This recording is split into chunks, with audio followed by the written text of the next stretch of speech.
Well, carbon. Yes, we have carbon because we are carbonated people who pass through next to the sun.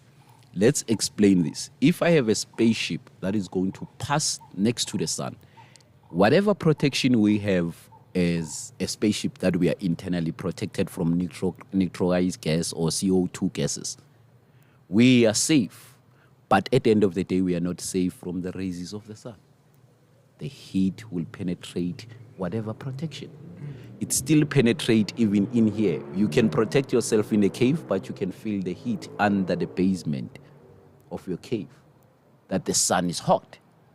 So the heat can penetrate even into higher protected layer densities. So we passed through the sun, next to the sun, by coming with Mpaku. Remember the legend. So there's legends of us traveling the stars. The stars passing through the sun, here in planet Earth, it's our only star. Here in the Milky Way galaxy, the only star we have, it's the sun, apparently, in our universe. There's no many stars. So we pass through these stars. We're going to absorb a lot of melatotissues. That is why it's called melanin increase. It means it traces from the language mele, meaning heat. That's a Greek word, meaning heat. And it means fire, melancholy. That is why we use the word melancholy when it's under fire. Hence why Shakespeare, in his words, used such a word as mele to identify dark skin. Same as moro or moose or mu in Spanish or in Latin.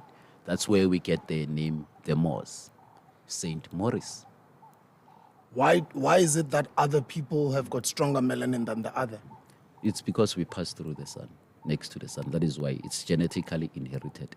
You inherited from your fathers, grandfathers, who came here from the stars. And then others didn't. They are not from the stars, sir. They're from here. Yes. What happens when a melanated person, a black person that came from the sky and the stars, breeds with the descendants of pigs, as an example? There's nothing wrong. You continually create human beings, but the genetics will be superior because it's from the melanated people.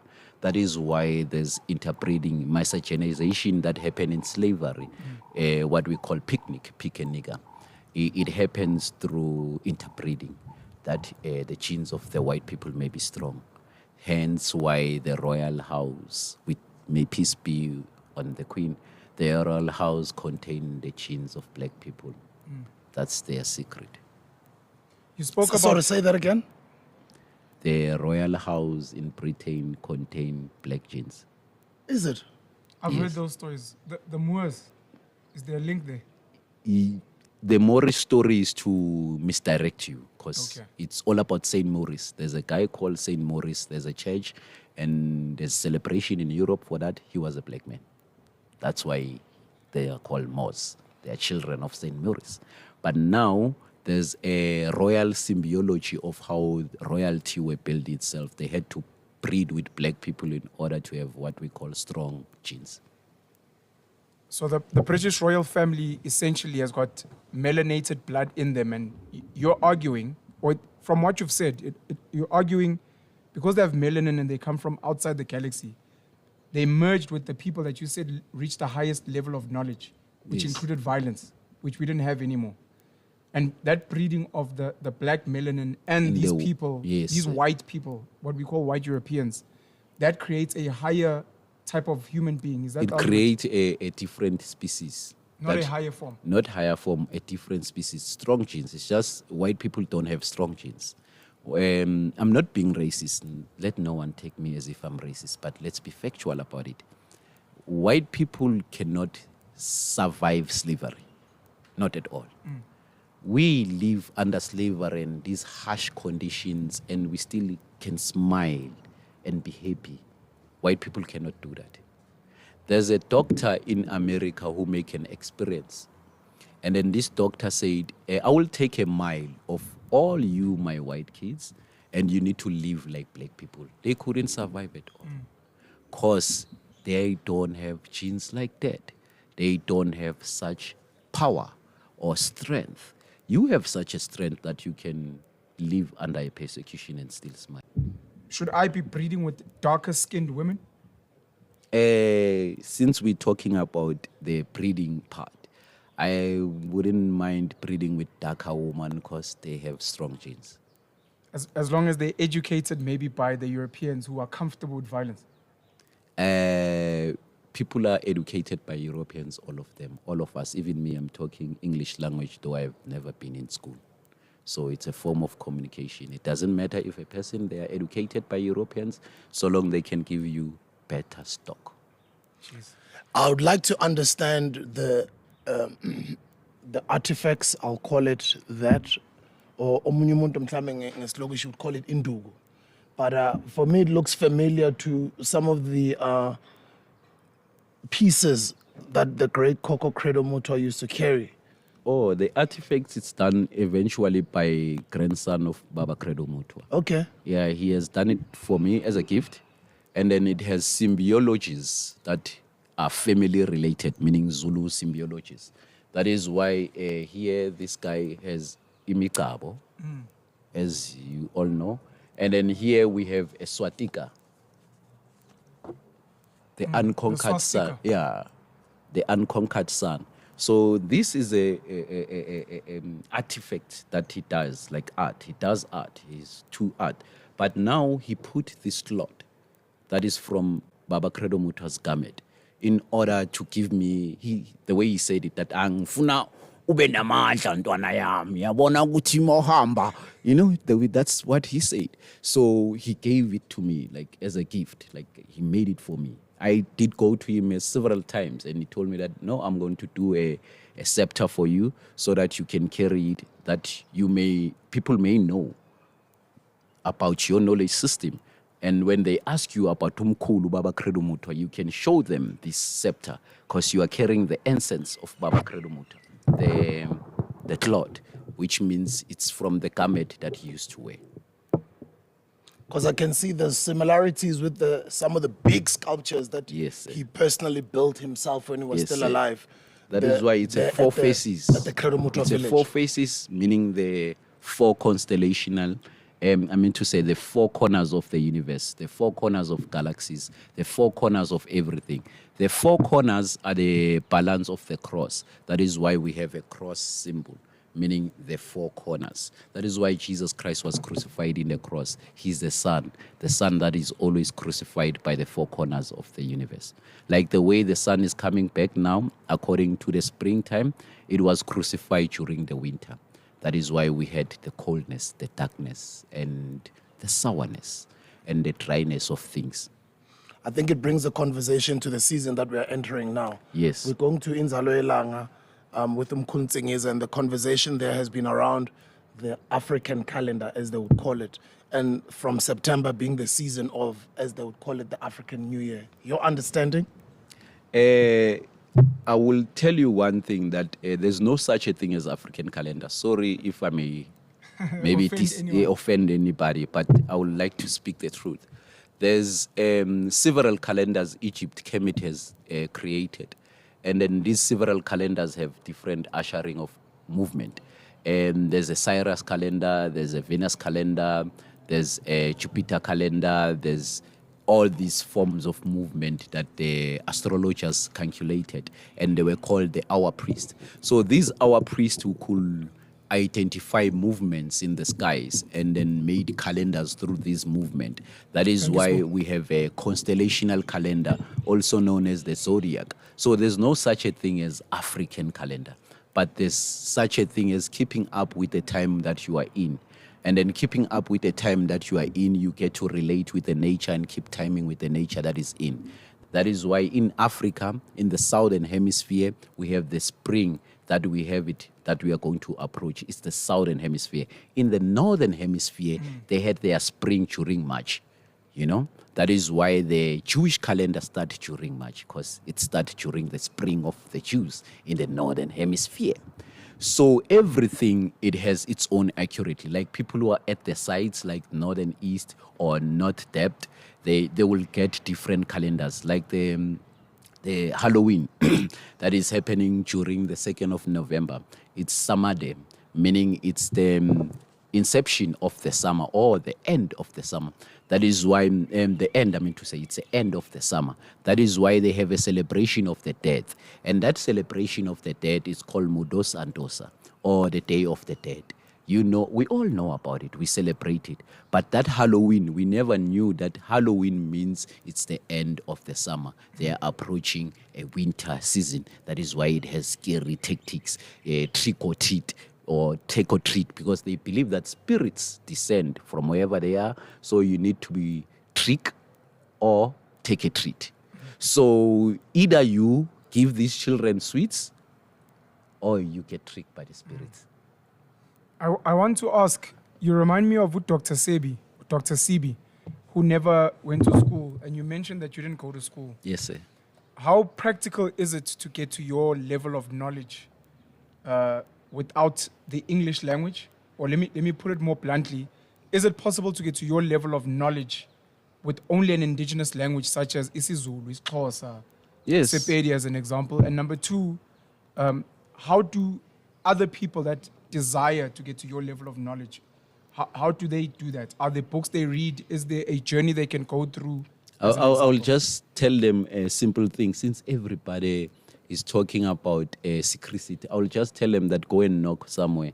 Maybe they can give you a door to come in so you can get something. That's how they can reach. They need to knock somewhere.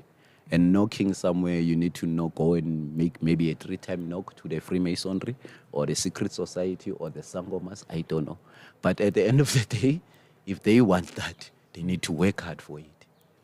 How do we get to your level of knowledge You- outside of the language of English? You work hard for it. You knock. You go and knock in the Sangomas.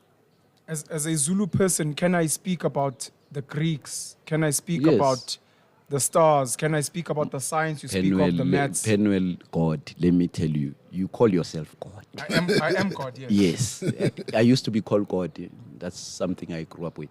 But let me tell you something, God. When someone wants to know something, they've already known it. Baba Credo Muta said, when you want to know, you reach to the 2 silver fish and go and ask them anything, they will tell you. Our ancestors knew that when they wanted to know something, they go to the river, the ever-going river, also known as the waters of infinity, and go and ask these 2 silverfish a question. And then these 2 silverfish will give you answers of everything around. So you need to meet these 2 silverfishes to reach my level. I have met... Fish. Yes, sir. Where? It's in symbiology system. It's just you wouldn't understand it until you are initiated. It is not a state of mind, it is a real Okay, destination? let's put it simple in the way a white person says.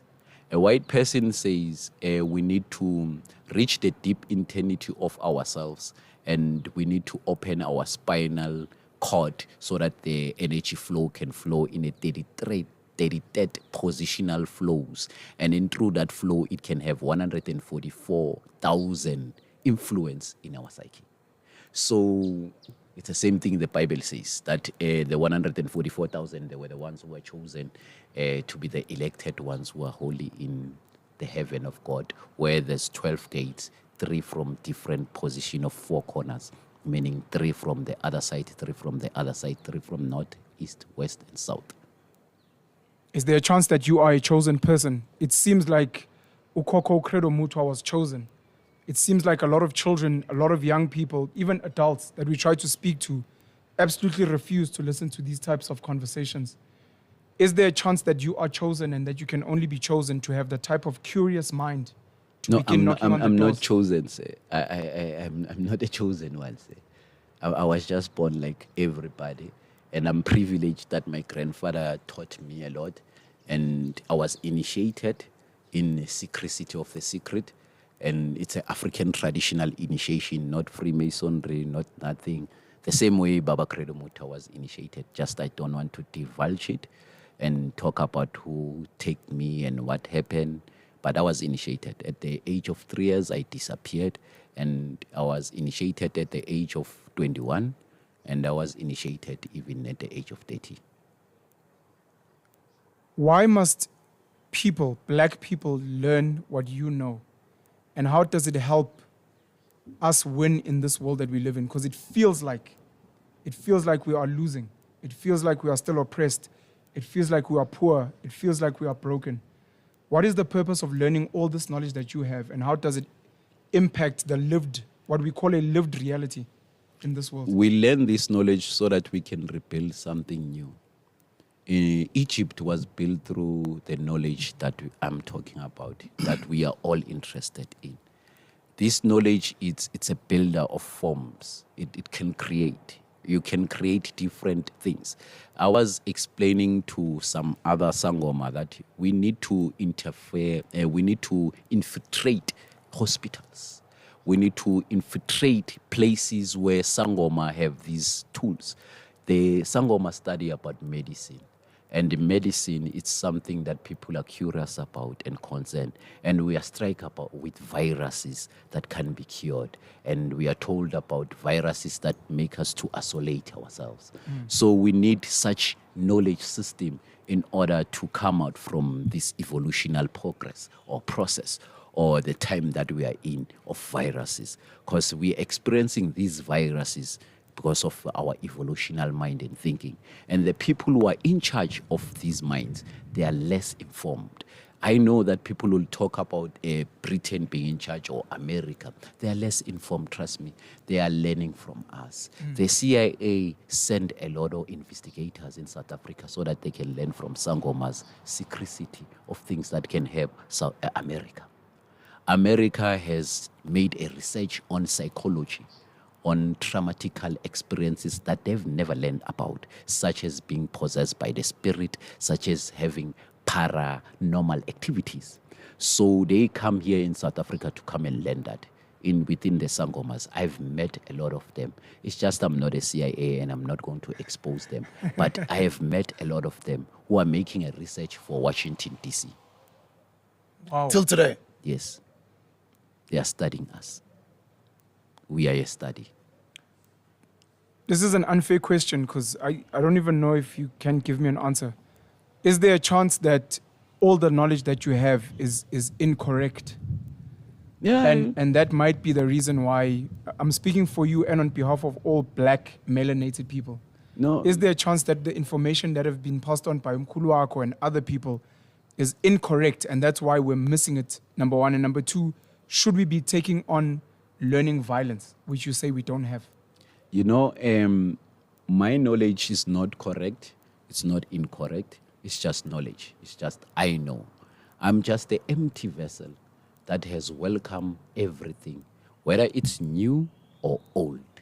Meaning I'm empty. I don't know anything. So I wouldn't say it's correct, no incorrect. Okay.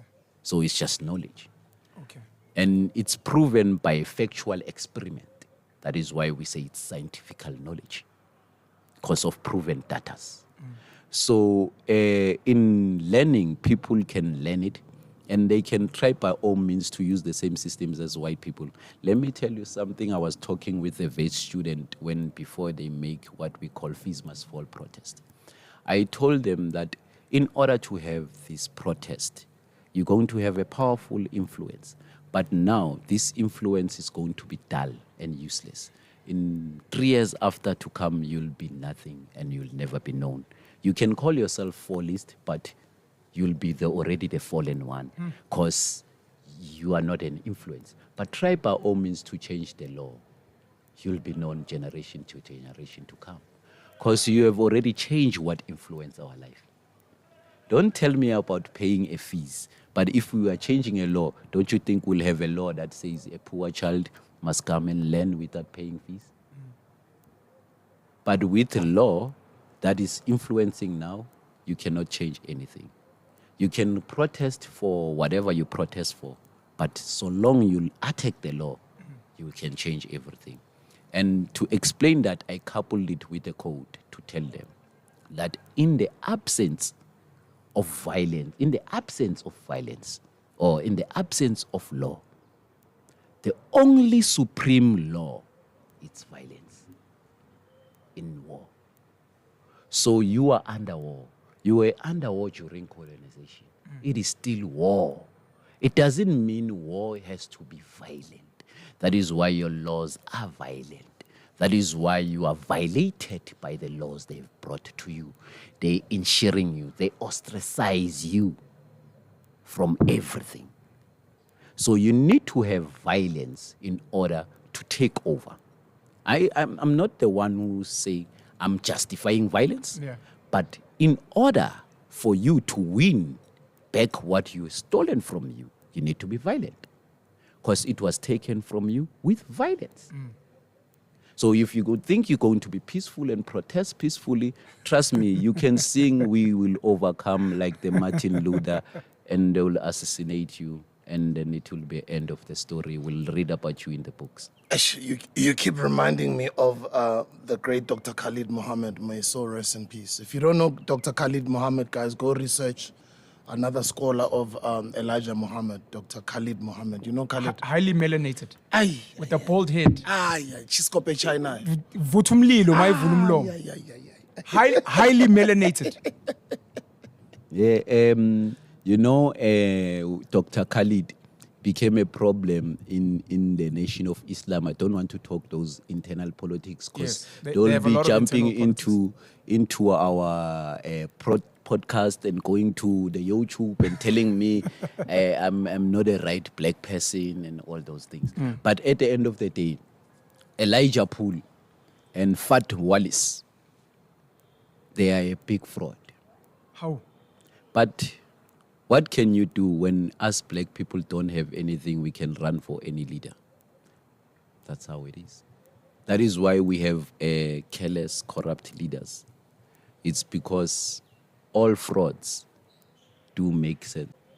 Is it possible to have melanin but not be of the melanated people? You speak of the British royal family having influences of melanin because in part of their lineage they had black people in them. Is it possible that some of our African leaders just have melanin but might be European in their Descendants. descendancy, and Yeah. that's where maybe we're getting it lost, that just because you are dark-skinned does not mean you are originally of the melanated people? You know, we are all people and we must love each other so that the war that is coming from the galaxy, we can fight it, all of us, as different as we are. There's a war coming. Yes. But what you are saying is true, that most of our leaders have white blood. That's the truth. And some of them, they may not have white blood, but they are coconuts, if you can put it like that.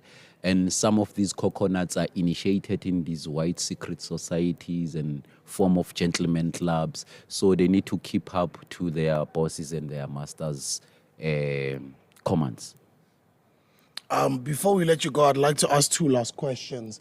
The first question is, we've organized a trip from next week, Wednesday, the 21st, until the 24th, Heritage Day. We're coming back on the 24th from Inzalo Elang. We're going there to learn. It's an educational tour. What is Inzalo Elang? Coco Credo Muta spoke about it a lot. That is when last year I did go, by the way, to Inzalo Langa with GK. I've never been there, by the way, before I go last year. That was GK is the great empire of Kemet. yes. Labo Mkhuluntsengiza? Yes. Okay. So before I reached there, I made a covenant to myself that since I've never been there and I know about the place, I know everything, let me just meditate and travel to there and see what will happen. And then, yes, I did travel to that place spiritually. And then I saw myself in those river, that beautiful waterfall. And then I saw myself in those stones. And then I saw some other gentlemen. And after, when we reached there, physically, when I go with the GK, everything was like that. But these gentlemen I was with, they were not there. It's just I saw the spaceship moving up in the sky. And then when I came back, I started saying, hey, let me do these particular rituals of mine and then communicate with the elders. And one of the elder came called Marava. And this elder said to me, it was nice being with you, Enzalo Lang. And I was amazed, Guti. I never even saw her. So she spoke in what I must do to communicate and what I must do to even link with her in some other times. Typical simple ritual, what one will call meditation and all those things. So when she taught me that, I was so perplexed that, wow, in Inzalo Yolanga, there's spirits that lives there. And you cannot know them. You can just see the place empty. But when you have particular rituals and systems, you can see them. So I go back to the YouTubes, watching videos, and I'm watching Baba Credo Mutwa. So Baba Credo Mutwa said it even in that one of your YouTube video. He's interviewed by some person, and he says, I've been initiated in Nzalo Yolanga, and I met Marava. I'm like, what? How? This is the same person who came to me. Then this place has some significance. And this significance, we need to use it. And Marava is a woman. And in Nzalo Yolanga, it's built as a clitoris or a vagina of a woman. By the way, I didn't know that. maybe no one knows that. And the clitoris of the woman, it's at the gate when you start to enter. It was taken by these white people who own it as their land, so they made sure they make some disturbance. But the clitoris of the woman's vagina, it's at the gate when you enter in Nzalo Yolanga. But the whole Nzalo Yolanga establishment, it's a woman's vagina. Wow, I didn't know that. And what do you think that may mean?